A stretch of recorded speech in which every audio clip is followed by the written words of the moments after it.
بسم اللہ الرحمن الرحیم۔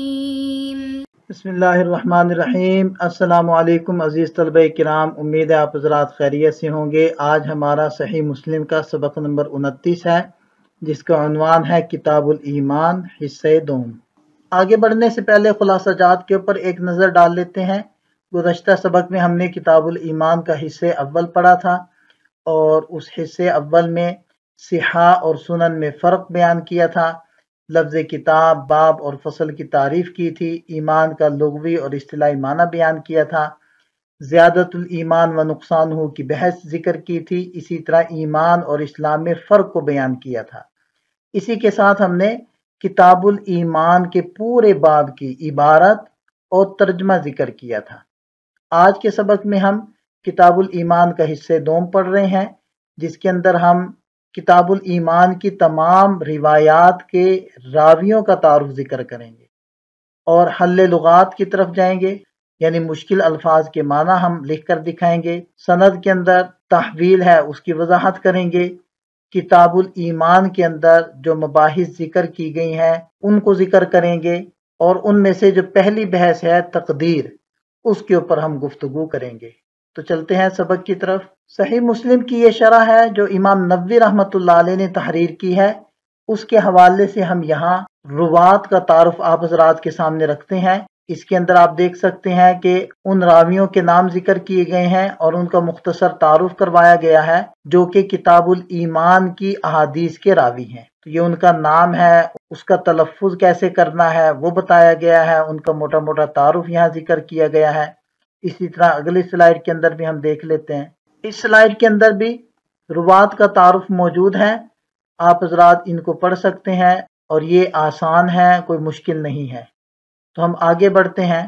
کتاب الایمان پورے باب کی چھان بین کر کے اس کے جو مشکل الفاظ سے یہاں لکھ کر ان کا ترجمہ ذکر کیا گیا ہے۔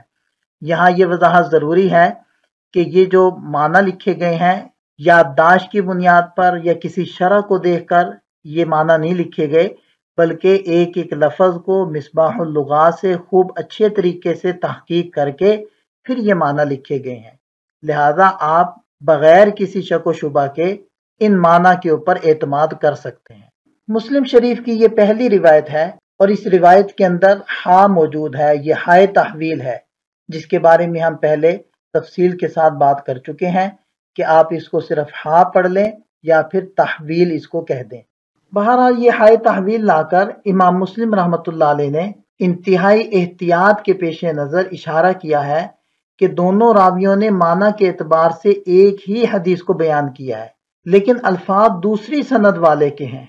یہ دیکھیں، یہ الفاظ جو امام مسلم رحمۃ اللہ علیہ لائے ہیں، وَهَذَا حَدِيثُهُ، اس سے اشارہ ہو رہا ہے کہ جو آگے حدیث ذکر کی جا رہی ہے کہ اس کے الفاظ دوسری سند والے ہیں۔ رہی یہ بات کہ دونوں سندوں کے اندر فرق کیا ہے، تو فرق یہ ہے کہ جو پہلی سند ہے اس میں عن زیادہ ہے۔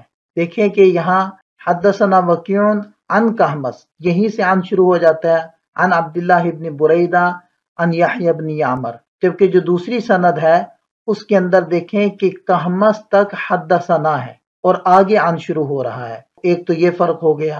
دوسرا فرق یہ ہے کہ پہلی سند کے اندر عبداللہ بن بریدہ، حضرت بریدہ کے بیٹے عبداللہ کا نام مذکور ہے، جبکہ دوسری روایت کے اندر ابن بریدہ یعنی نام ذکر نہیں کیا گیا۔ بقیہ روایت کے اندر ہے کہ وہ پہلا شخص جس نے تقدیر کے بارے میں بات کی وہ بصرہ میں تھا، اور وہ معبد جوہنی تھا۔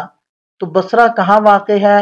پہلے ہم بصرہ کا محل وقوع جانتے ہیں۔ یہ نقشہ آپ حضرات کے سامنے ہے، اور یہ عراق ہے۔ عراق کے اندر آپ یہ دیکھیں کہ یہ بصرہ ہے، ادھر ایران ہے، ایران کے بالکل متصل ہے، اس کی سرحد پر واقع ہے۔ یہ شام ہے اور یہ سعودی عرب ہے، جزیرہ نمائے عرب۔ تو عراق کا ایک شہر ہے بصرہ۔ یہ بھی بصرہ کی ایک خوبصورت سی تصویر ہے۔ بصرہ کی تاریخ کے بارے میں جانتے ہیں۔ یہ بصرہ شہر مشہور صحابی حضرت عتبہ بن غزوان رضی اللہ عنہ نے اس شہر کو حضرت عمر فاروق رضی اللہ عنہ کے حکم سے بنا کر آباد کیا تھا۔ اس شہر میں کبھی بت پرستی نہیں ہوئی۔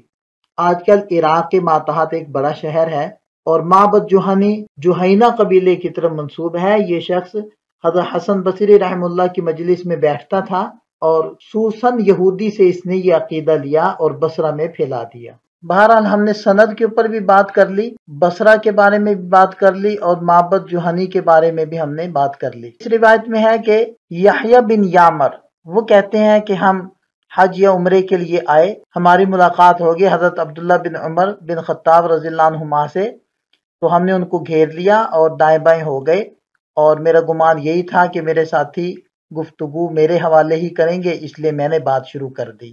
تو کہتے ہیں کہ میں نے کہا کہ اے ابو عبد الرحمن، ہماری طرف کچھ لوگ ظاہر ہوئے ہیں جو قرآن بھی پڑھتے ہیں اور علم کی تلاش اور جستجو میں بھی رہتے ہیں، یعنی بڑی عمیق اور گہری مباحث کرتے ہیں، اور ان کی حالات کے بارے میں بتلایا، لیکن وہ یہ گمان کرتے ہیں کہ اللہ قدرہ، کہ تقدیر کوئی چیز نہیں، بس یہ جو کام ہوتے ہیں اچانک سے ہو جاتے۔ تو حضرت عبداللہ بن عمر رضی اللہ عنہما نے فرمایا کہ جب تم ان سے ملو تو ان کو بتا دو کہ میں ان سے بری ہوں اور وہ مجھ سے بری ہیں، یعنی ان کا میرے سے کوئی تعلق نہیں اور میرا ان سے کوئی تعلق۔ اور یہ بھی قسم کھا کر فرمایا کہ اگر یہ احد پہاڑ جتنا بھی سونا خرچ کر دیں پھر بھی ان کی طرف سے قبول نہیں کیا جائے گا جب تک کہ وہ تقدیر پر ایمان نہ لائیں، کیونکہ یہ بات تو طے شدہ ہے کہ ایمان کے بغیر کسی کا عمل صالح قبول نہیں کیا جائے گا۔ تو آگے انہوں نے حدیث جبریل کو ذکر کیا ہے، تو حدیث جبریل کو ہم اگلے سبق کے اندر ذکر کریں گے۔ آج کے سبق میں ہم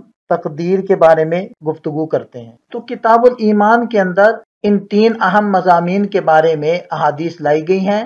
پہلا تو تقدیر کا مسئلہ تھا، دوسرا حدیث جبریل کو ذکر کیا گیا ہے، اور اسی کے ضمن میں علامات قیامت کو ذکر کیا گیا ہے۔ تو آج کے سبق میں ہم تقدیر کے بارے میں گفتگو کرتے ہیں۔ تقدیر کی تعریف اور مفہوم ہم شرح العقائد النصفیہ کے حوالے سے ذکر کرتے ہیں۔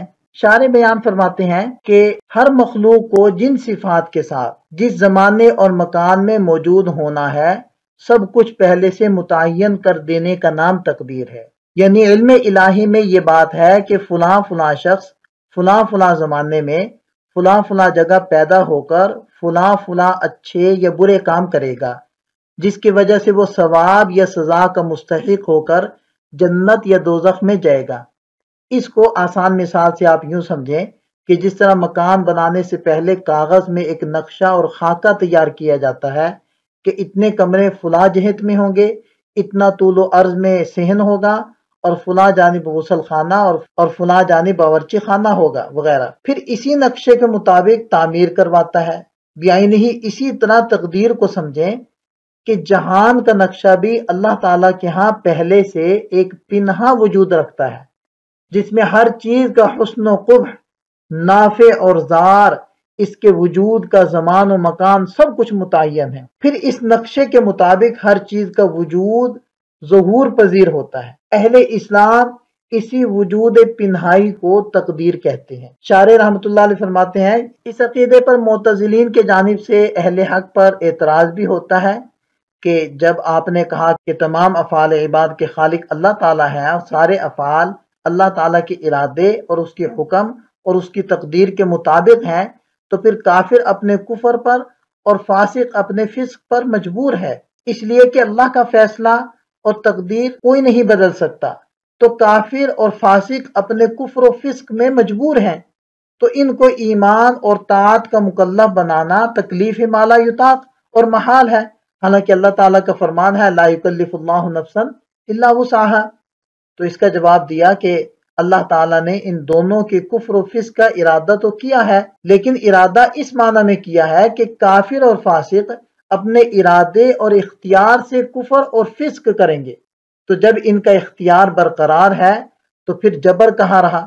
جیسا کہ اللہ کے علم میں ہے کہ کفر اور فسق اپنے اختیار سے کریں گے، اور یہ جاننا اختیار کے منافی نہیں ہے، ایسے ہی کفر و فسق کا ارادہ بھی اختیار کے منافی نہیں ہے، لہذا محال کا مکلف بنانا لازم نہیں آتا۔ بات کو آپ ایک اور مثال سے یوں سمجھ لیں کہ ایک بادشاہ کا ایک نجومی تھا، کسی موقع پر بادشاہ کو اس کے اوپر غصہ آیا، تو بادشاہ نے اس کو سزا دینے کے بارے میں سوچا، تو بادشاہ نے اس کو کہا کہ تم آج بتاؤ کہ میں اپنے محل سے کیسے نکلوں گا، اگر تم نے ٹھیک بتایا تو تمہاری جان بخشی ہوگی، ورنہ میں تمہیں سخت سزا دوں گا۔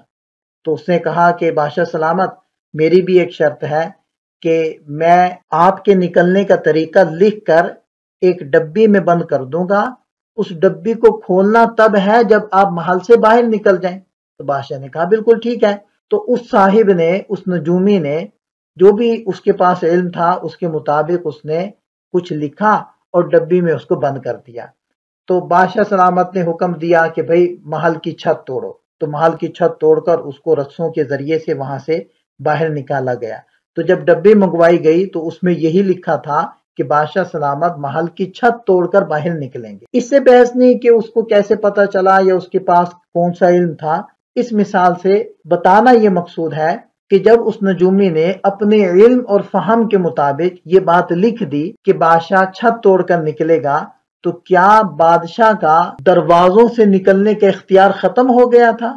یہ باقی تھا، یقیناً باقی تھا۔ البتہ یہ تو اس نجومی کے علم کا کمال ہے کہ اس کو وہ کام ہونے سے پہلے ہی پتہ چل گیا تھا اور اس نے ویسے ہی لکھ دیا۔ آپ یوں کہہ لیں کہ بادشاہ اس لکھے ہوئے ہونے کی وجہ سے چھت توڑ کر نکلنے پر مجبور نہیں تھا، بلکہ اس نے جو کیا اپنے اختیار سے کیا۔ بس اسی حکایت سے یا اسی مثال سے آپ یہ سمجھیں کہ اللہ تعالیٰ کا علم کامل ہے۔ اللہ تعالیٰ کو پہلے سے پتہ ہے کہ میرے بندے کن کن اختیارات کو غلط استعمال کر کے کیا کیا امور سر انجام دیں گے، تو اس نے اپنے علم کے کمال کی وجہ سے ان باتوں کو ہونے سے پہلے لکھ دیا۔ تو جیسے نجومی کے لکھنے سے بادشاہ کا اختیار ختم نہیں ہوا تھا، اسی طرح اللہ تعالیٰ کے لکھنے سے بندوں کا اختیار ختم نہیں ہوتا۔ بندے جو بھی فعل کرتے ہیں، وہ کفر ہو یا فسق ہو، وہ اچھا کام ہو، نیکی کا کام ہو، وہ اپنے اختیار اور ارادے سے کرتے ہیں۔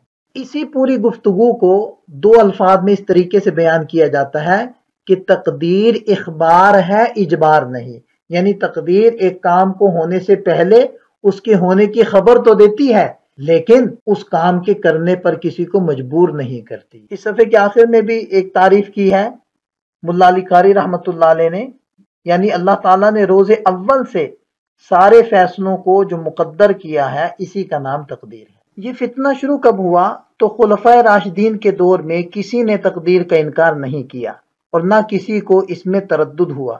صحابہ کرام کے بالکل آخری دور میں بعض لوگوں نے اس مسئلہ میں بحثیں شروع کی۔ بصرہ میں یہی ایک شخص تھا معبد جوہنی، اس نے یہ کہنا شروع کر دیا کہ اللہ تعالیٰ کو مستقبل کے امور کا علم اس کے ظاہر ہونے سے پہلے نہیں ہوتا، جب کوئی عمل ظاہر ہو جاتا ہے تب اللہ کو اس کا علم ہوتا ہے، العیاذ باللہ۔ اس کی تعبیر ان کے ہاں یہ تھی الامر انف ای مستأنف، یعنی پہلے سے کوئی لکھت میں یا لوح محفوظ میں کوئی چیز نہیں ہے، جو کام ہو جاتا ہے اسی سے تقدیر بنتی ہے۔ اس شخص کا رد خود حضرات صحابہ کرام نے کیا۔ حضرت عبداللہ بن عمر، حضرت عبداللہ بن عباس اور واصلہ بن اسقع رضی اللہ عنہم، ان حضرات نے اس عقیدے کے حاملین کا بھرپور رد کیا۔ یہاں ہمارا آج کا سبق مکمل ہوتا ہے۔ ایک نظر خلاصے کے اوپر آپ حضرات ڈال لیں۔ یہ سبق سے متعلق چند سوالات ہیں، ان کو بھی حل کریں۔ ملتے ہیں نئے سبق کے ساتھ۔ اللہ تعالیٰ ہم سب کا حامی و ناصر ہو۔ دعا میں یاد رکھیے گا۔ السلام علیکم۔